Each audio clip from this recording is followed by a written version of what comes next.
to the big top in Guilford, the latest Canadian Army Show gets away to a good start. Staged by a man who handled many big Wild West shows in Canada, Colonel Kit Carson, Rhythm Rodeo is a humdinger. Right from the opening parade, there is never a dull moment.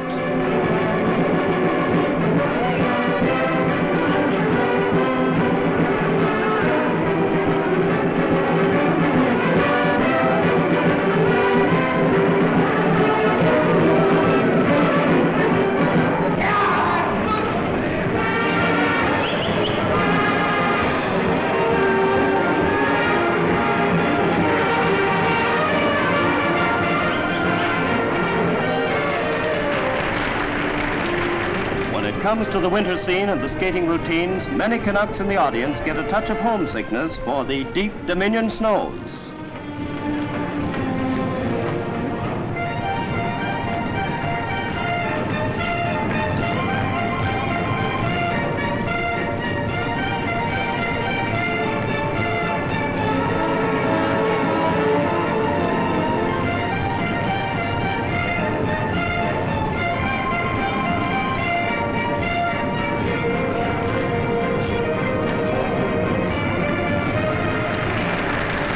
Round and round goes the merry-go-round. The horses don't mind. They're not going anyplace anyhow.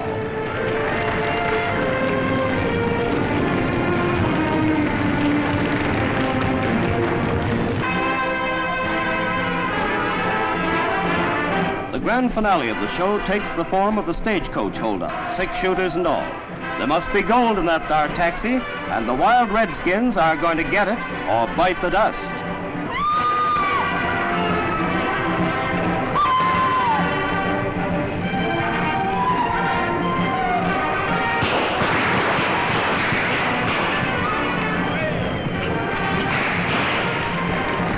While it looks bad for the forces of law and order, but of course there just has to be a happy ending. Composed of and produced by Canadian service personnel, it looks like a long run for Rhythm Rodeo.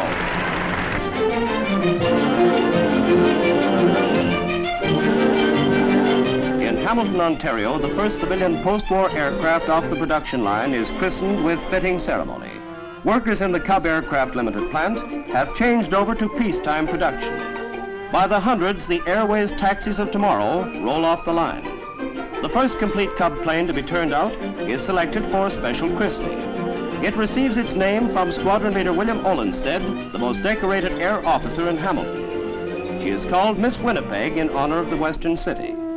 Today, whether you are 16 or 60 and are capable of exercising normal judgment, you can solo with as little as 8 hours of dual instruction. Just to prove it, Mrs. Ogilsby makes ready for her first trip.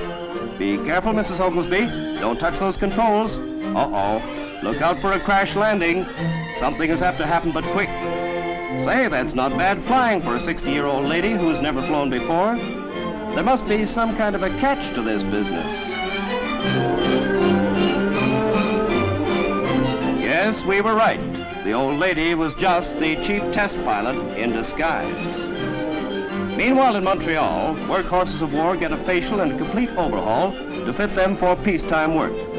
The Canadair Aircraft Plant are turning out remodeled DC3s to fly the pathways of peace. In the war, the famous Dakotas were used for troop and supply transport, hospital ships, paratroop planes, etc.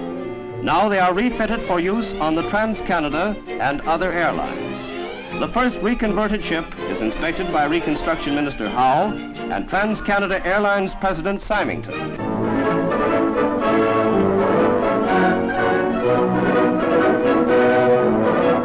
At one of the great shipbuilding yards, Port Glasgow, on the busy River Clyde, the newest Canadian ship is launched. The Beaver Glen, the turbo-electric merchantman of 10,000 tons, is the second of 4 beaver boats being built in Scotland for the Canadian Pacific Railways. They will all be fast cargo boats. All 5 beaver ships owned by the CPR were sunk in the war. In the Jarvis Bay engagement, the Beaverford fought a 5-hour running battle before being sunk with all hands. Now her youngest successor is launched while a group of Canadian repats on leave in Glasgow wish her Godspeed.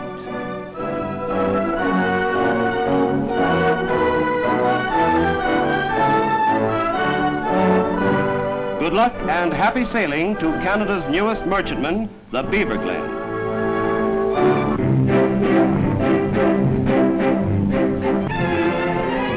At Sherbrooke, Quebec, fur breeders hold a great mink exhibition. Fur coats on the hoof are inspected and judged for quality. The animals are extremely vicious and must be handled with care. The Quebec type black standard mink is a variety much in demand.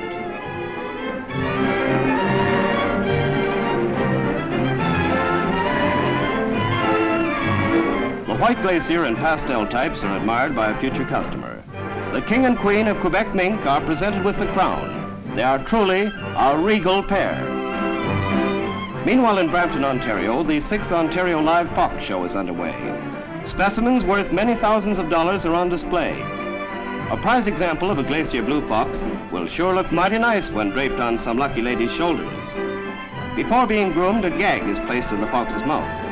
Its owner just doesn't take any chances.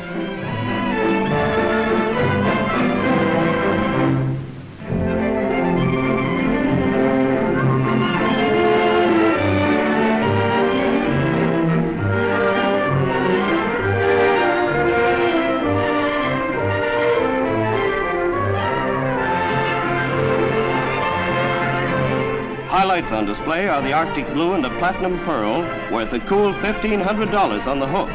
The Grand Champ is an adult platinum, the tops in Canadian fur. The British ship Columbia Star docks in the port of Liverpool.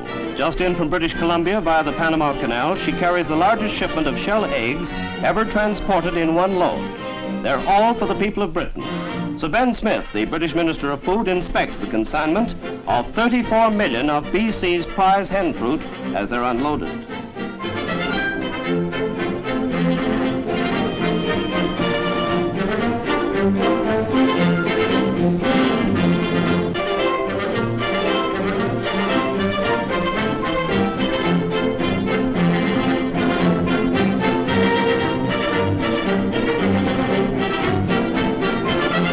A rare treat for British breakfast tables is the great shipment, which adds to the already great tonnage of food from Canada to the mother country.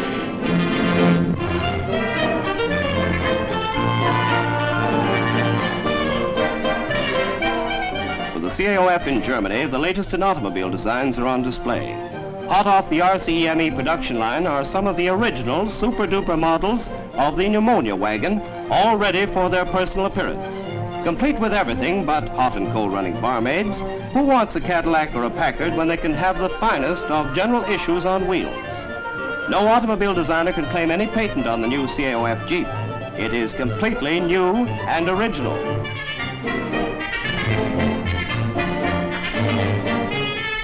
The beauty of it all is that the latest improvements in the old hedge hopper don't cost a cent. They're all financed by the government. The elbow grease is provided by the drivers and fitters.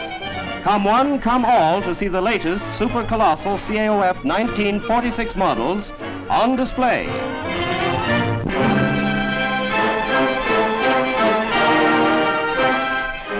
Arriving at Aurich Airport, Germany, a transport plane brings the first of the German war criminals to be tried by a Canadian military court.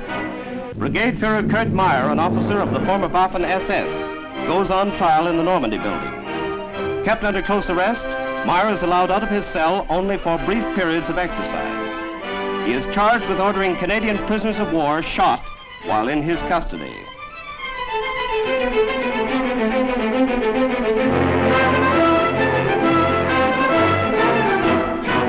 Major General Foster represents the Canadian Army and inspects the guard in front of the courthouse, who are selected from the Royal Winnipeg Rifles. The judges take their place, and the prisoner is brought in for the official opening of the trial.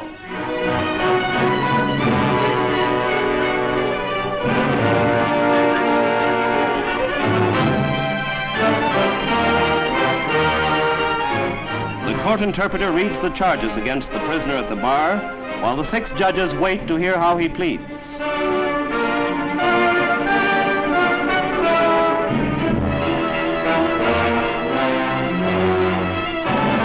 Meyer pleads not guilty to the charges as written, and the court is adjourned for a recess.